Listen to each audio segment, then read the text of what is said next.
कौन थे बुद्ध? एक व्यक्ति ने उनसे पूछा, आप देवता हैं क्या? आप देवदूत हैं क्या? आप ईश्वर हैं क्या? बुद्ध ने कहा, आई एम अवेकन्ड, मैं जागृत हूं। बुद्ध के बारे में प्रसिद्ध विद्वान H.G. वेल्स ने कहा है कि ये ईश्वर में विश्वास नहीं करते थे, पर स्वयं ईश्वर जैसे थे। सो गॉडलेस, सो गॉड लाइक। अजातशत्रु जब मिलने के लिए उनके पास गया तो उसे अपने मंत्री से कहा, क्या है उसके पास? मंत्री ने कहा, उनके पास कोई भौतिक चीज नहीं है, पर सब कुछ है। He has everything। 10,000 सन्यासी बैठे हुए हैं, अजातशत्रु को बताया गया। वो जंगल में गया, देखा कोई आवाज नहीं है, कोई षड्यंत्र तो नहीं है कहीं। उसे नंगी तलवार हाथ में ले ली, पर जाकर देखा कि 10,000 बौद्ध भिक्षु शांति से बैठे हुए हैं और बुद्ध भी। चमत्कृत हो गया। बुद्ध आंतरिक शांति और बाह्य शांति दोनों पर बल देते थे।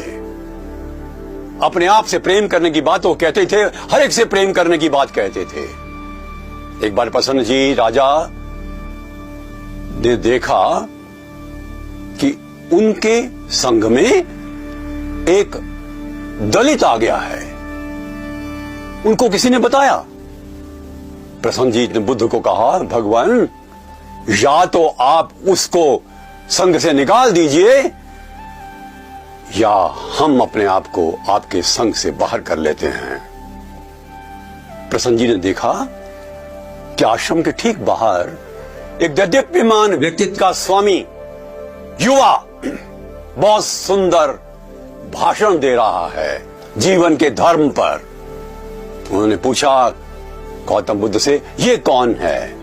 बुद्ध ने कहा, ये वही दलित है जिसके बारे में आप बात कर रहे हैं।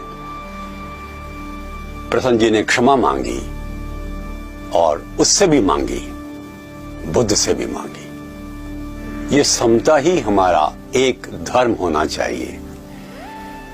गौतम हर समय पर इस बात का ध्यान रखते थे कि सत्य को इस प्रकार से कहा जाए जो मानव के हृदय तक पहुंच सके।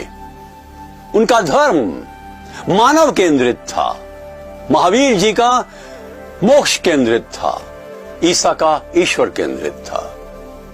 परंतु सभी धर्मों का सार तो यही है कि अपने जीवन को हम उच्च बनाएं, श्रेष्ठ बनाएं,